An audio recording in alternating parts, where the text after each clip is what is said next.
Frères et sœurs en Christ bien-aimés, chers amis, je vous en prie, ne regardez pas à vous-même ou à votre croissance spirituelle, votre propre croissance. Trop d'introspection, de désir de mieux faire peut vous faire faillir tant vous regardez en vous-même, tant vous regardez à vous-même. Ne regardez pas non plus aux qualifications humaines, sinon vous ferez certainement naufrage. Portez vos regards vers le Seigneur, décentrez-vous de vous-même. Considérez le roc duquel vous avez été taillé. Ésaïe 51:1.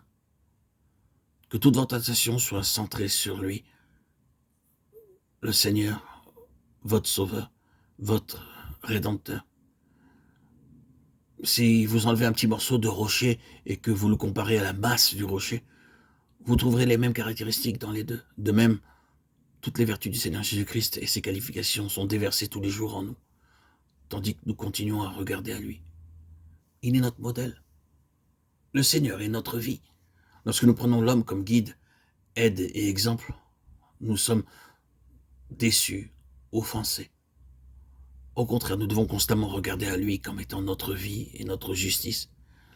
Et il nous dotera des vertus qui sont les siennes. Ah, si vous voulez lui ressembler, il vous faut dire par la foi au Seigneur, répands ta vie en moi. Si vous voulez être humble, dites-lui, Seigneur, rends-moi doux et humble comme toi-même. Si vous voulez aimer vos ennemis, dites-lui, Seigneur, donne-moi le même amour avec lequel tu as aimé tes ennemis quand tu as dit, pardonne-leur car ils ne savent pas ce qu'ils font. Nous regardons à lui de la même manière quand on nous fait des reproches, et c'est ainsi que nous recevons les vertus divines. Un jour, un musulman est venu me trouver et m'a dit vouloir devenir chrétien. Je fus surpris. Je lui ai demandé la raison de son désir. Il me dit qu'en visitant une fois une grande ville, il avait dû traverser une galerie étroite. Il y avait là un balayeur chrétien qui avait son panier dans un coin tandis qu'il balayait. Un baignant en dhoti blanc vint à passer. Et le panier toucha son vêtement propre et le salit. Il prit sévèrement le balayeur à partie et le battit à 2 reprises. Et le musulman dit au balayeur, « Ce n'était pas votre faute, pourquoi avez-vous permis qu'il vous batte ?» Le balayeur répondit, « Monsieur le Seigneur, qui m'a sauvé, mon sauveur, s'est vu cracher au visage, et il a pardonné à ceux qui l'ont fait. Ah, pourquoi n'en ferais-je pas autant? Je ne veux pas le blesser par de méchantes paroles. Les paroles et la façon de faire du balayeur ont éveillé en moi le désir de devenir chrétien. Toutes ces vertus, cette grâce et cette longanimité ne viennent pas de nos propres efforts. Si vous dites « je veux m'humilier », vous deviendrez très orgueilleux. Et si par ailleurs vous dites « oh, je ne veux pas me mettre en colère », vous allez assurément vous emporter de plus belle. Il vous est impossible d'acquérir quelques vertus de vous-même. Sachez-le bien.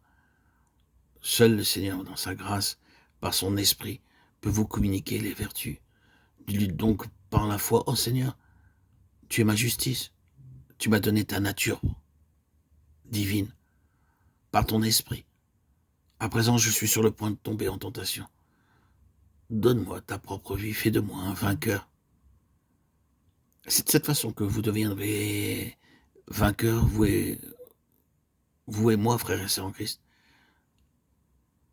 Et si nous ne nous tournons pas vers le Seigneur, de toute évidence, nous faillirons. Au verset 2, le prophète dit, portez les regards sur Abraham. Or, lorsque Abraham était très âgé, quand il avait à peu près 99 ans, que Sarah était également très vieille, le Seigneur leur renouvela sa promesse de leur donner un fils. Et Abraham le crut, et sa foi le rendit juste. Sachez-le, frères et sœurs, ces vieilles gens ne devinrent pas justes par leur propre effort, mais par la foi. C'est ainsi que le musulman voulut se convertir. C'est ainsi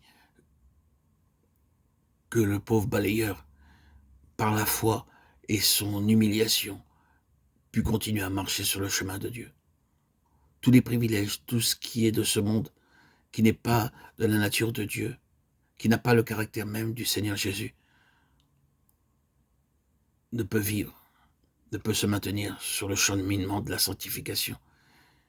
Il faut pour cela la foi puissante et que tous les marcheurs, les pèlerins sur le chemin de la sanctification ont dû maintenir le long de leur cheminement. La foi, la patience et la joie, qui sont les raisons puissantes qui maintiennent tout enfant de Dieu sur le chemin.